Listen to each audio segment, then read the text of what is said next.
রাজনৈতিক সিন্ডিকেটের লুটপাটে দেশের পুঁজিবাজার আজ ধ্বংসের দ্বারপ্রান্তে। আবার বিচারহীনতার সংস্কৃতিতে ধীরে ধীরে দুর্বল হয়ে পড়েছে বাজার।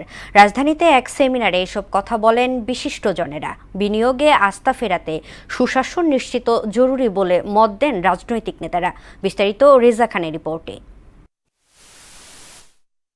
রাজনৈতিক প্রভাবশালীদের কারসাজিতে ১৯৯৬ সালে দেশের পুঁজিবাজার থেকে লুটে নেওয়া হয় ২০,০০০ কোটি টাকা। একই কায়দায় ২০১১ সালে লোপাট করা হয় আরও ১৯,০০০ কোটি টাকা। দুই দফায় পুঁজিবাজার লুটের সময়ে ক্ষমতায় ছিল আওয়ামী লীগ। অথচ অবাক করার বিষয় হচ্ছে, এত বড় লুটপাটে জড়িত প্রভাবশালীদের বিচারের কোনো উদ্যোগই নেওয়া হয়নি।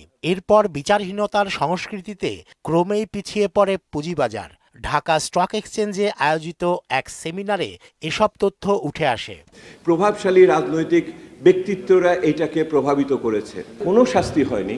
সুশাসন নিশ্চিতের পাশাপাশি পুঁজিবাজারে বিনিয়োগকারীদের আস্থা ফিরিয়ে আনাই মূল চ্যালেঞ্জ বলে উল্লেখ করেন ঢাকা স্টক এক্সচেঞ্জের চেয়ারম্যান সহ বিশ্লেষকরা। বিনিয়োগকারীদের যে পেইন সেটাকে সবচেয়ে কম রেখে আমরা কিভাবে সুশাসনটাকে ফিরিয়ে আনব। প্রথম ফেইলিওর হয়েছে political economy of financial markets. নতুন সরকার গঠনের পর সরকারি ও বিরোধী দল মিলে অবৈধ সম্পদ অর্জনের প্রতিযোগিতা বন্ধ করতে হবে বলে মন্তব্য করে জামায়াতে ইসলামী ও জাতীয় নাগরিক পার্টির নেতারা। অবৈধ সম্পদ অর্জনের তা রোধ করতে পারি। বাংলাদেশের ৮ লক্ষ কোটি টাকার বাজেট, ইট ওয়াজ মোর দেন 25% টাকা ড্রেনেজে চলে যাচ্ছে।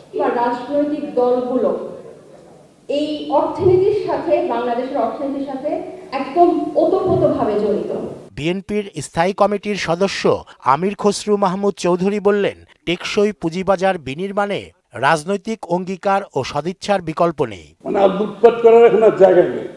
এখন ফ্লোর প্রাইস দিতেছে। আপনি ফ্লোর প্রাইস দিয়ে কি স্টকের এটাকে সলিউশন হওয়ার কোনো সুযোগ আছে?